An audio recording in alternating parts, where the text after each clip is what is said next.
How do you buy a car with no money? Well, the first question is, where would you get money when you're a young person? And the answer to that is you have to be a saver. Save, save, save. That is the key.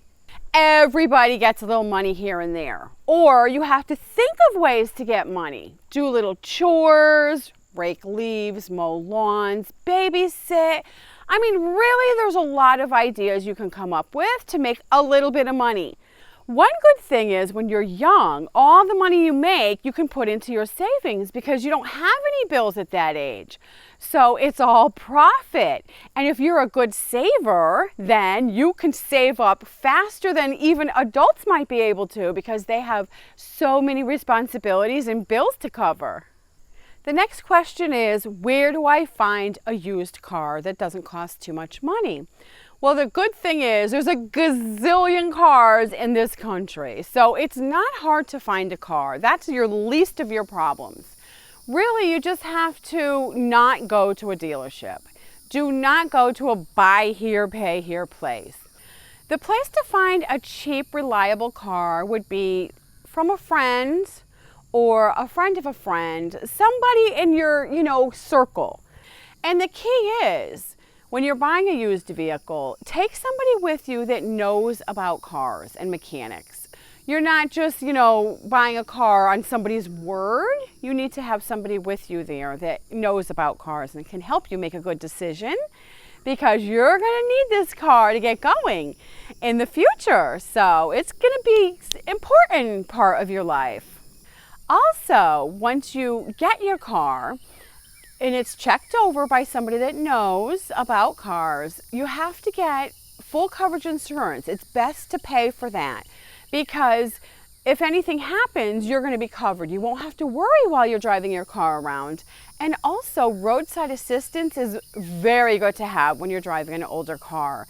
That way, you're never just completely stuck.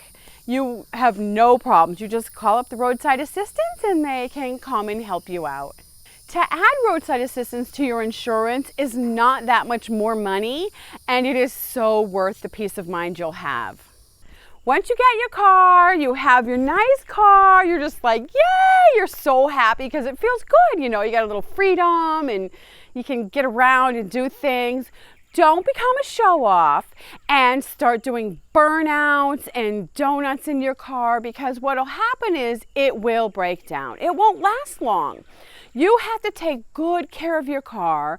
Of course, you don't have to drive it like a grandma, but you don't want to also drive it like a hot rod either because you have to drive it according to what it is. It's an older car and it's so valuable to you at this point because, it's your freedom, your wheels.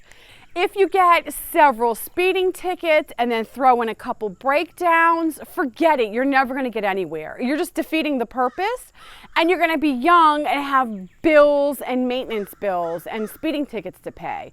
That is not where you want to go. You want to be smart. You want to use that car to earn you money, not cost you money. Once you have your own car, you are just a more independent person. And it feels so good and so awesome. You are just going to be like spreading your wings and like taking off to accomplish things that you want to, ideas you have in your head. You can start looking for a more steady job that will bring you in even more income. And then after you get a little savings going, you can actually, as a very young person, start to look for your land. If somebody buys your car for you, you're not as independent because there's a little obligation there, a little connection there. So if you want to be a real independent person, it is just so awesome to buy your own car. You will feel so much better. Believe it or not, you will feel better driving a used car that you saved your money up for rather than somebody buying you a car. Let me assure you, you will feel better and it builds more character and you will just be off to a better start.